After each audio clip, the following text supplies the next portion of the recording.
জন্ম নিবন্ধনে বয়স 16, গিয়ে হঠাৎ করে মনে হয় বিদেশে যাবে, এটাকে 22 বানাইতে চায়, 24 বানাইতে চায়। তখন দেখা যায় নিজের প্রয়োজনে হচ্ছে 500 টাকা সচিবের পকেটে গুঁজে দেয় যে এটা করে দেন, কাজটা বাইর করে দেন। এটা তো এই অভিজ্ঞতা তো আছে নাকি আপনাদের? নাই, অভিজ্ঞতা তো আছে আপনাদের।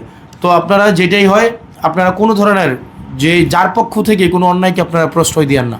তো আপনারা 15টা ইউনিয়নের আজকে 14 জন কর্মকর্তা আপনারা আজকে আসছেন। আপনার আজকে থেকে যা হয়েছে এতদিন হয়েছে, আপনার পুরা দেবিদ্বারে সেবা কতটুকু নিশ্চিত হচ্ছে না হচ্ছে, এটা কিন্তু সিংহভাগ নির্ভর করে আপনারা ইউনিয়ন সচিব বা প্রশাসনিক কর্মকর্তা যারা আছেন তাদের মাধ্যমেই।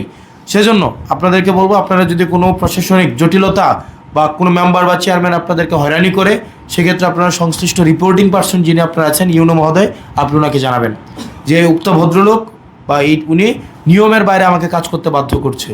জাফরগঞ্জ ইউনিয়নের জাহিদ চেয়ারম্যান একদিন অফিস করেন, রাজামেহের ইউনিয়নে চেয়ারম্যান আসেন না, চেয়ারম্যান নাই, প্রশাসনিক কর্মকর্তা দেওয়া হয়েছে। সুলতানপুর ইউনিয়নের ওনার বাড়িতে গিয়ে হচ্ছে সিগনেচার করতে হয়। তো জনগণ তো তাদেরকে ভোট দিছে এটার জন্য না, ভোটের জন্য। তো ভোটের সময় তো মানুষের কাছে গিয়ে গিয়ে বলছে একদম যে নিজের পায়জামার ফিতা দিয়ে মশারি টাঙাই দেবে, এরকমও তো বলে নাই। আর হচ্ছে কি এখন এমন অবস্থা হয়েছে যে আপনি কি ঢাকা গিয়ে সিগনেচার করে নিয়ে আসেন নাকি? না, উনি আসেন সিগনেচার করে, উনি আসেন তো 7 দিনের মধ্যে একদিন অফিস করে। আমি ভরসা রাখি হিরন স্মার্ট ওয়াটার পিউরিফায়ারে। তো কিন্তু আপনার নাগরিক সেবাটা কিন্তু পুরাটা ইউনিয়ন কেন্দ্রিক, নাগরিক সেবাটা পুরাটা ইউনিয়ন কেন্দ্রিক। সেজন্য সংশ্লিষ্ট চেয়ারম্যান মহোদয় আপনাদের কাছে অনুরোধ করবো, আপনাদের জন্য অনেক কাজ আটকায় থাকে। তো আমরা যদি সবাই সবার টাস্ক যদি যথাযথভাবে না করি, তাইলে কিন্তু দেখেন মানুষের জনবিড়ম্বনা তৈরি হবে।